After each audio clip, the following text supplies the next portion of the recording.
તાપી જિલ્લામાંથી ટ્રાવેલર્સ બસમાંથી વિદેશી દારૂનો જથ્થો પકડાયો. બસની છત પર બનાવેલા ચોરખાનામાંથી ₹34.69 લાખનો વિદેશી દારૂ મળી આવ્યો હતો. પોલીસે 2 આરોપીની અટકાયત કરી એકને વોન્ટેડ જાહેર કર્યો. તાપી એલસીબી અને પેરોલ ફોર્સ કોડને મળેલી બાતમીના આધારે સોનગઢ નવાટીઓ ચેકપોસ્ટ પર મોટી કાર્યવાહી કરવામાં આવી છે. પોલીસે મહારાષ્ટ્રથી આવી રહેલી સમય નામની ટ્રાવેલર્સ બસને રોકીને તપાસ કરી હતી. બસની છત પર બનાવવામાં આવેલા ખાસ ખાનામાંથી ભારતીય બનાવટની વિદેશી દારૂ અને બિયરનો જથ્થો મળી આવ્યો હતો. પોલીસે કુલ 239 બોક્સમાંથી 3240 બોટલ અને ટીન જપ્ત કર્યા છે, જેની કિંમત ₹34.29 લાખ થાય છે.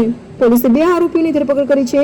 પોલીસે 15 લાખની કિંમતની બસ સહિત કુલ ₹49.84 લાખનો મુદ્દામાલ જપ્ત કરવામાં આવ્યો છે. આ કેસમાં એક આરોપીને વોન્ટેડ જાહેર કરી આગળની કાર્યવાહી હાથ ધરવામાં આવી છે.